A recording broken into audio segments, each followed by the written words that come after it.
What's up, guys? It is now, November 17th, 2025. We are officially done trading on Monday here today. I wanted to go ahead and just review a couple of the trades that I did take, a couple of the failures, and a couple of the great opportunities that I did get. So let's go ahead and just knock it out. Let's get into my first trade of the morning, which was actually Apple. So Apple was gapping down immediately, basically straight out the gate. So I was actually looking for a short opportunity just due to the fact I'm going to go ahead and unlink this here on the right side. Just because of the fact that it was showing relative weakness versus the market. You have to understand that at 9:30 the market started to catch a bid and it actually went green on the day. Meanwhile, Apple was actually under previous day lows. So I went ahead and I actually shorted around the top here, or I got puts. I got puts at the top here, and I was essentially kind of using previous day lows as a guide. We ended up getting a strong pop here. I added a little bit more to my puts, assuming that maybe we're going to fail previous day lows. As soon as we got this wick up here, I went ahead and just stopped that. I was like, listen, you know what? This trade's not working. For all I know, this can absolutely go ahead and do a gap close trade, right? Because right now this is gap down. This is the previous day's close right here, this white line. So I was like, listen, this could possibly get up basically up here to 271. I don't want to be down a shit ton of money, in the beginning of the trading day because I'm sitting here getting stubborn on a trade. That's not what I want to do. So, and it's also Monday. So with that being said, I was also relatively early on this trade anyways. Why am I trading assuming that it's going to fail previous day lows when I should be trading waiting for the confirmation right here, right? You guys see this right here in this area, right here. Confirmation of it failing previous day lows. So instead of me anticipating here, I should have waited for the confirmation that this area was going to stay heavy. And then we get a beautiful fade. We even get a pop back up to previous day lows to then fade off, fade, and that would have been an excellent opportunity.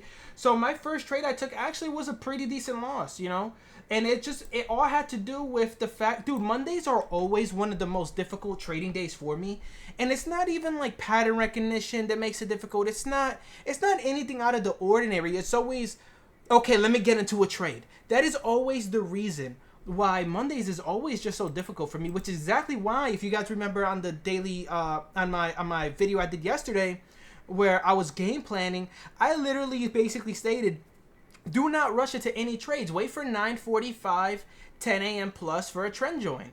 Well, look at this beautiful setup you get, and then look at this beautiful confirmation you get rejecting previous day lows. It's like, just be patient.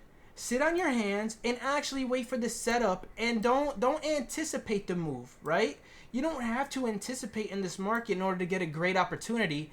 Unfortunately, I took an L there, which is all good. It was a relatively, actually it was a pretty bad loser, but it wasn't anything that shifts my day.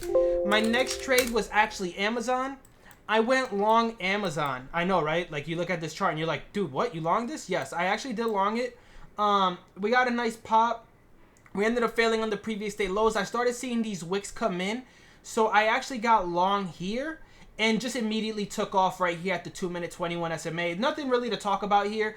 It felt very weak, and if you went ahead and I kind of mentally drew this in my mind, I mentally did this. I didn't draw this, but I mentally kind of did something like this, and I was like, yeah, bear flag. Like, this just looks kind of bear flaggy, right? You get that pop, fail, it gets like a 50% retracement of this full move right here, and then just completely falls off the face of the earth. So I ended up taking this long. I actually made back all of my gains for my Apple loss on this move here. The next trade I went ahead and took was straight out of the game plan. No, actually, this was not my next trade. This was my following trade. Sorry, guys. The next trade I did take was Meta. Meta was a very, very, very clean trade here today. Unfortunately, I didn't get to maximize the opportunity. So this is what happened. We got a nice pop up here. Started to fade. As soon as I started seeing these topping wicks, I was under the assumption that we're probably going to end up holding red. So I basically shorted on these pops. I got some puts. I got some 609 puts. And then we immediately failed, and I covered into It was either this washout or this washout. I can't really tell you guys which washout it is. One of these washouts I did get.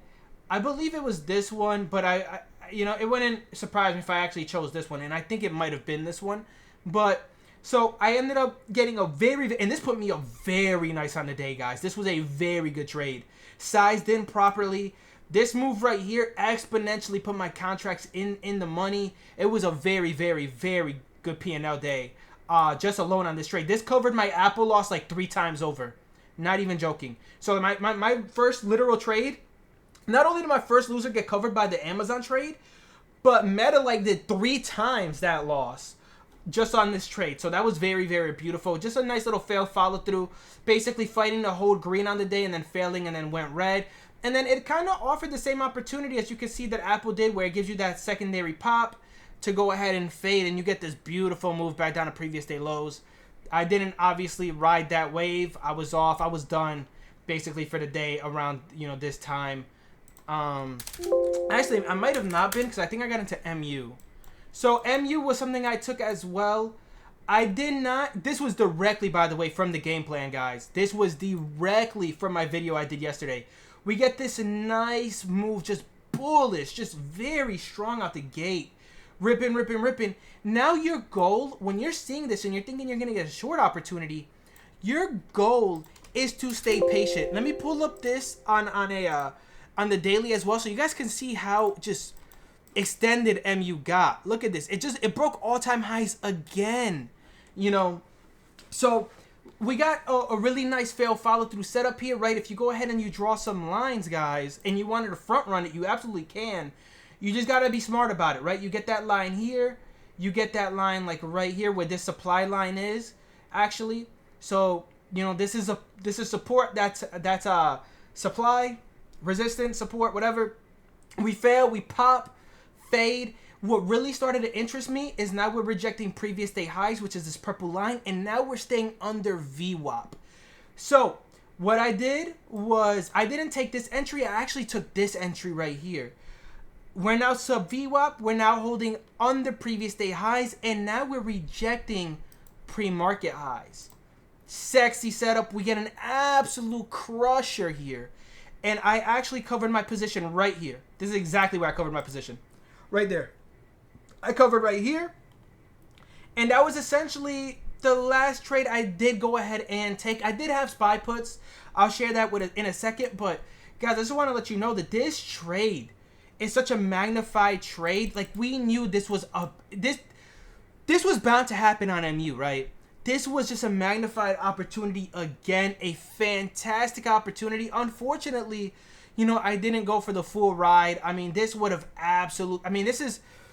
this might be, I don't want to pull up the calls, man, because it's probably going to give me an aneurysm, to be completely honest, or the puts. I don't want to pull them up because I had the 254 puts, I believe, and I don't even want to bother pulling them up, or I might have had the, actually, let me be specific here. I don't really know what puts I had. So let me log in really quick on my E-Trade on the side. I wanna get you guys concise information. I want to make sure I tell you guys exactly what puts I was in. So if you guys go ahead and look at the information, you guys are capable of seeing it. So let me see what puts exactly I got, because I am just doing this, right after the market closed. So just give me 2 seconds. I'm pulling actually my order sheet up. Give me 1 second here. I ended up having, I had the 250 puts right here.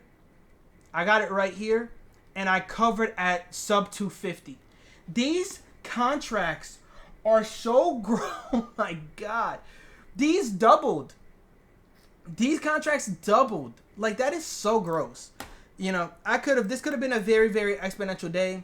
Unfortunately, I did not take the full move, but I still made a really, really good amount of money on this trade here.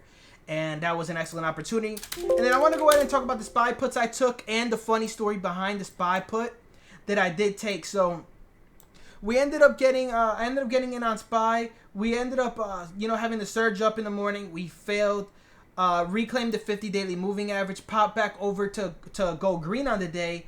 I actually started on a short position right here, assuming, again, I'm anticipating, I don't know why I'm doing that. I might as well just wait for the confirmation. But I anticipated it to fail. It ended up moving a bit higher. I added a little bit more into this failure here. And you're going to see these two blue lines. These two blue lines are not normal. I usually do not put these blue lines inside of a red supply line. The reason why I did that was because this was my hard stop. I knew that I was now playing the anticipation game instead of a confirmation game, which is the reason why I was like, listen, I'm hard stopping this if we get over this secondary blue line. I'm just going to take a hard stop and then I can reevaluate the position. Now, the funny thing about this position is I only wanted to make a certain amount of dollars on this trade. And the only reason why I wanted to make a certain amount, I literally only had a monetary, goal in mind. I didn't have like an actual, oh my God, this is going to fade the rest of the day, which it absolutely did, right? But my monetary goal was just, I wanted to make enough money so that I could buy Arc Raiders, which is a game. It's an online PC game. And I just wanted to make enough money so that I can essentially buy that game.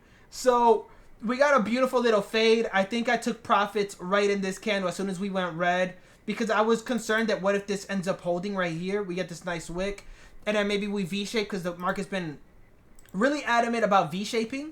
So I just didn't want to go ahead and fight relentlessly on it. I just wanted to make enough money so that I can go ahead and purchase that game.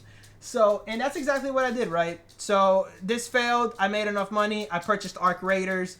And now me and my friends are going to go ahead and play that game actually in a few minutes, because I'm going to knock this recap out. I'm going to get on, call a couple of my boys, and then play some Arc Raiders and hopefully, body some people in that game and take their loot.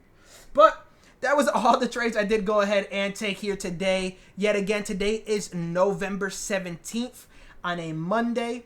Those are all the trades. I had one loser and I think like 4 winners, I believe, right? We had... Just to go ahead and just go ahead and show the positions I had again. Took a loser on Apple. Right after Apple, I got into Amazon. Took a winner on Amazon. Right after Amazon, got into Meta. Had a put on Meta. Made money on Meta. Then from there, I went to MU. Had puts on MU. Made money on MU. And then after MU, we went to SPY, and I made enough money on this trade alone to go ahead and purchase Arc Raiders. So what is that? That's like 4 wins and 1 losses. Really, really nice green day here to start the week. I want to keep pushing and having good weeks, good days. The market's definitely starting to enter into my wheelhouse. And one thing I need to just make sure I focus on is relaxing on the anticipation and allowing things to properly set up so that I can actually get the magnified opportunity in my favor on some of these trades. I do want to go ahead and share just because I'm a man who wants to always show you guys that I am not BSing on these trades. I am part of a community, guys. I am part of the IU community, Investors Underground. I like to call myself like kind of like a disciple of Nate, which is Investors Live. I basically learned a lot of him. I learned from him. I learned a lot from Lance Brightstein. I learned a lot from the Short Bear. I got several mentors. But I want to go ahead and show you guys. Do I not have the image? I don't think I took the image, did I? No way. Hold up, guys. Give me a second. No way I didn't. Oh, no. Dude, I actually made a call out.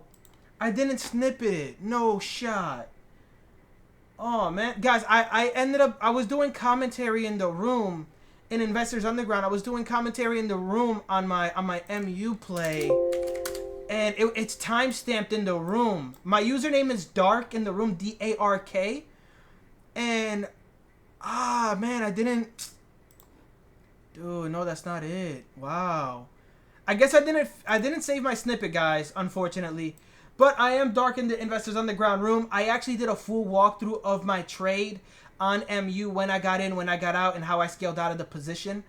Very, very unfortunate that I thought I had it snippet, but I didn't save it. And I'm not the type of guy, man, to BS and give you guys false information. I'm truly, truly not. There's a lot of people that can testify, and vouch for me that I'm not like a BS trader. That's just super, super unfortunate that I can't show you guys that.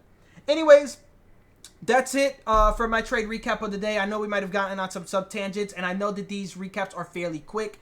I hope you guys end up understanding kind of the gist of it. If you guys do not understand why or how I took my trades, the reason behind them, please do yourself a favor and watch yesterday's video. I literally walked through a full game plan of what I was looking for today. And that is basically it, guys. I hope you guys had a great trading day.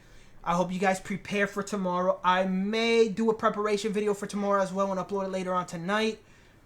Don't quote me on it. I might do it, I might not. But that is it, guys. Take it easy. Have safe trading days. Please stay on your P's and Q's. Remember, it is NVDA Earnings on Wednesday. I'm out of here, guys. Stay safe.